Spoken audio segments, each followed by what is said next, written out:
For LeBron James, the number 23 isn't just a jersey number. It's a symbol of his entire legacy. But here's where it gets emotional. This number, first adopted as a nod to his idol, Michael Jordan, has become so intertwined with his identity that the 23rd edition of his Nike signature shoe line feels less like a product launch and more like a career retrospective. And this is the part most people miss. The Nike LeBron 23 isn't just a sneaker. It's a narrative, a tribute to a Hall of Fame career that's still writing its final chapters.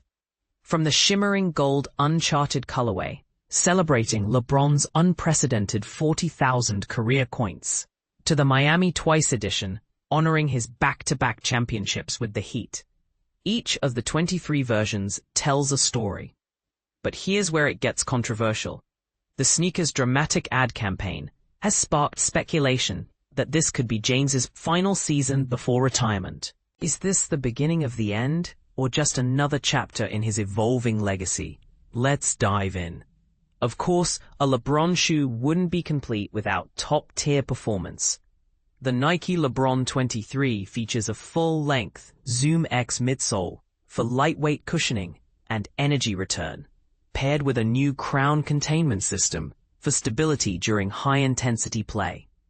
And this is the part most people miss. James didn't just design this shoe for himself, he designed it for the next generation. With his sons, Bronny and Bryce, influencing the game's future, LeBron has been keenly listening to what young players want in a basketball shoe. The game is evolving, and the footwear coincides with that, James explains. But here's where it gets controversial. Does the older generation truly understand what the youth want in a sneaker? LeBron thinks not. It's not smart to not listen to them, he says, emphasizing the importance of staying connected to the next wave of players.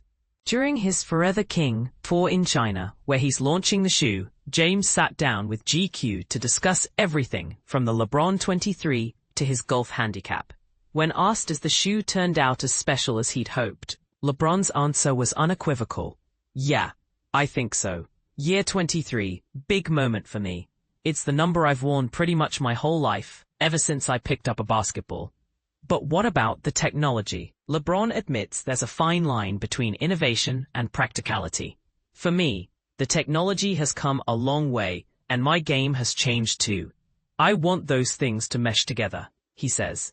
He even tests new innovations at Nike's Tech and Innovation Center in Beaverton, ensuring each shoe meets his exacting standards for ride, comfort, style, and protection. Speaking of protection, LeBron, a powerhouse on the court, emphasizes the need for a shoe that can keep up with his physicality. I have to be able to protect myself when I'm out on the floor, he explains, highlighting features like the outsole, midsole, and lockdown suspension that allow him to play at full speed without compromising safety. But here's where it gets controversial. As the game has evolved to become faster and less physical, LeBron admits his needs have changed. 20 years ago, shoes were a lot heavier. Now, you want to try to get a little bit lighter, he says. But does this shift in design sacrifice durability? It's a question worth debating. Shifting gears, LeBron couldn't help but shout out WNBA stars like Aja Wilson and Sabrina Ionescu, whose signature shoes are making waves both on and off the court.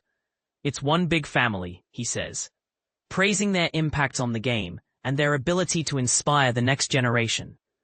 But here's where it gets controversial. As more WNBA players gain signature shoes, will the NBA community fully embrace them? LeBron thinks they should, but what do you think? Finally, we couldn't resist asking LeBron about his golf game. It's so uncomfortable, he admits with a laugh, referring to the challenges of mastering the sport. Everything that you thought was the right thing to do, it's not.